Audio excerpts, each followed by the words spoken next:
Assalamualaikum warahmatullahi wabarakatuh. Selamat pagi anak-anak. Bagaimana kabarnya hari ini? Semoga senantiasa diberikan kesehatan serta selalu dalam lindungan Allah Subhanahu wa taala. Dalam pembelajaran kali ini, kita akan membahas materi tentang ketika bumi berhenti berputar. Kelas 5, bab 6, semester 2. Sebelum kita mulai pembelajaran, silakan anak-anak berdoa terlebih dahulu. Kita baca bersama-sama doa sebelum belajar. Bismillahirrahmanirrahim. Rabbi zidni ilma warzuqni fahma. Tujuan pembelajaran kali ini adalah yang pertama, peserta didik dapat memahami pengertian hari akhir sebagai akhir dari kehidupan di dunia menurut rukun iman ke-6. Yang kedua, peserta didik dapat menjelaskan urutan kejadian yang akan terjadi pada hari akhir, seperti hari kebangkitan, hari dikumpulkannya manusia di padang mahsyar, dan lain-lain sesuai dengan urutan yang telah dinaskan dalam Al-Quran. Yang ketiga adalah peserta didik dapat menyebutkan beberapa tanda-tanda yang disebutkan di dalam Al-Quran tentang hari kiamat, baik tanda-tanda sugro atau tanda-tanda kubro. Yang keempat, peserta didik dapat memahami bahwa setiap amal perbuatan baik di dunia akan dipertanggungjawabkan pada hari akhir, serta pentingnya melaksanakan perintah Allah dan menjauhi larangan Allah. Yang kelima, peserta didik dapat menerapkan kebaikan dan akhlak mulia dalam kehidupan sehari-hari sebagai bekal menghadapi hari akhir. Iman kepada hari akhir merupakan rukun iman yang kelima. Apa artinya iman kepada hari akhir? Arti iman kepada hari akhir adalah mempercayai dengan sepenuh hati bahwa hari akhir dan hari kiamat pasti akan terjadi. Sering juga kita mendengar istilah tentang hari kiamat. Lalu, apa bedanya hari akhir dengan hari kiamat? Hari kiamat merupakan hancurnya alam semesta beserta isinya. Dan hari akhir adalah kehidupan manusia setelah hancurnya alam semesta. Jadi, hari akhir itu adalah kehidupan setelah hari kiamat terjadi. Jadi, seperti itu anak-anak. Hari kiamat ini tentunya sudah dijelaskan di dalam Al-Quran, yaitu terdapat di dalam surat Al-Qari'ah ayat 1-5. Jenis kiamat itu ada dua. Yang pertama adalah kiamat sugro atau kiamat kecil dan kiamat kubro atau kiamat besar. Setelah ini kita pelajari apa yang dimaksud dengan kiamat sugro dan apa yang dimaksud dengan kiamat kubro beserta contoh-contohnya. Nah, berikut gambar-gambar tentang contoh kiamat sugro.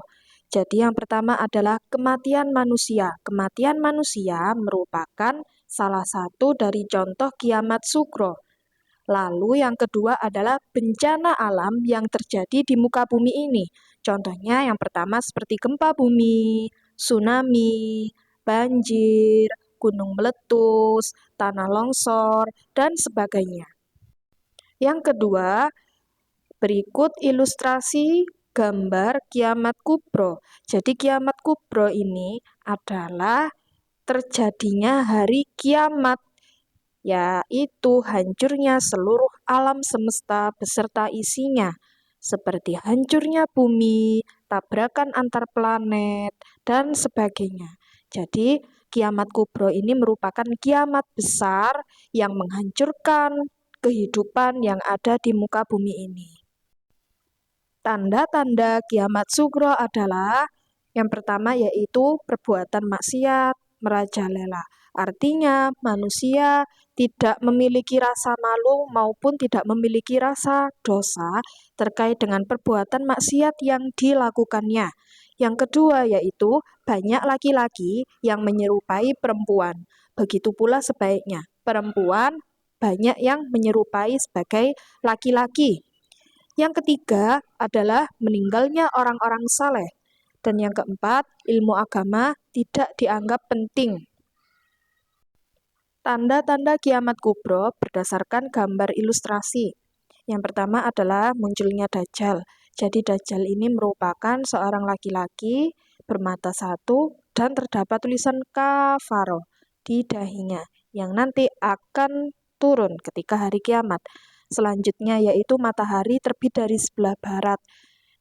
Selanjutnya munculnya kaum perusak yaitu Ya'juj dan Ma'juj.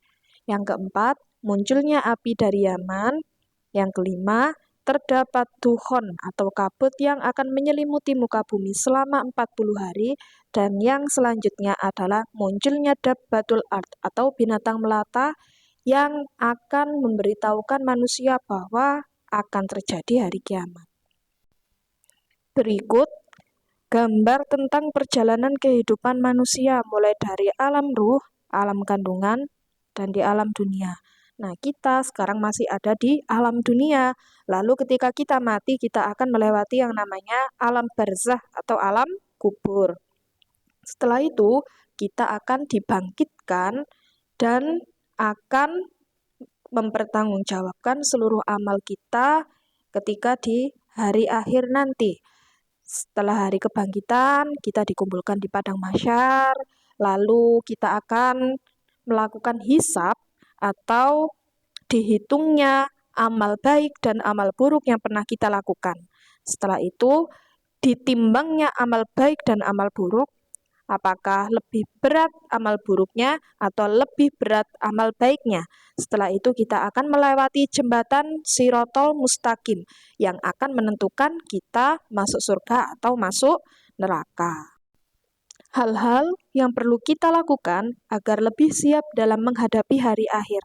Yang pertama adalah melakukan amar ma'ruf nahi mungkar, yaitu berbuat yang baik dan menjauhi yang buruk. Yang kedua yaitu menjalankan ibadah seperti sholat 5 waktu, zikir, sholat sunnah, membaca Al-Quran, dan sebagainya. Yang ketiga adalah menjauhi perbuatan maksiat. Yang keempat, bertakwa kepada Allah dengan cara lebih berhati-hati setiap kali akan melakukan sesuatu.